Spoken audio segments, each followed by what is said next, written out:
Ukraine crisis, Russia condemns attack on Kiev embassy. Russia has reacted angrily to a violent protest outside its embassy in Ukraine, which saw windows smashed, the Russian flag torn down and cars overturned.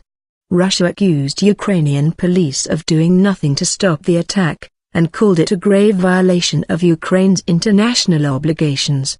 Meanwhile, NATO released images which it says back up Ukrainian claims that Russian tanks crossed into Ukraine. Moscow has denied sending the tanks to help pro-Russian rebels in the east. A range of images show the T-64 tanks first at a Russian military staging area near Rostov-on-Don, and then apparently inside Ukraine earlier this week. Unlike Ukrainian armored vehicles, the tanks have no markings or camouflage. NATO says the pictures raise significant questions about Russia's role in eastern Ukraine. Saturday's disturbance in Kiev occurred when several hundred protesters hurled eggs and paint at the Russian embassy. One petrol bomb was also hurled, windows smashed and flags torn down. The protesters, some wearing balaclavas, overthrew cars with diplomatic plates. One protester held a sign saying, "Russia is a killer." Russia's protest against the incident was echoed by the U.S. State Department. The United States condemns the attack on the Russian embassy in Kiev, and calls on Ukrainian authorities to meet their Vienna Convention obligations to provide adequate security, it said. Retaliation threat. Earlier on Saturday, Ukrainian President Petro Poroshenko vowed to retaliate against pro-Russia separatists in the east after a military plane was shot down by anti-aircraft fire, killing all 49 people on board. "Those involved in such cynical acts of terrorism must be punished," said Mr. Poroshenko, who summoned security officials for an emergency meeting.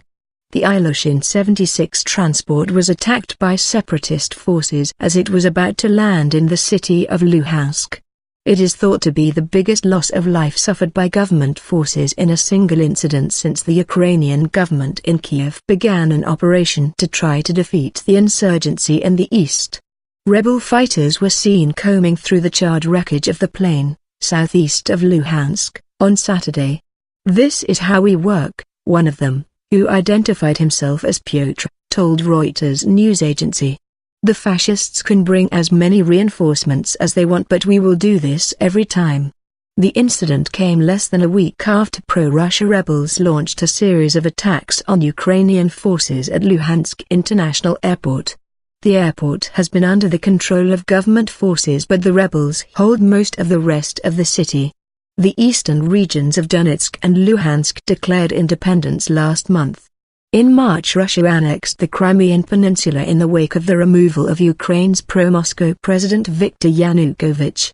The anti-terrorist operation by Ukrainian government forces has left at least 270 people dead over the past 2 months. Mr. Poroshenko had said that fighting must end this week following his inauguration last Sunday.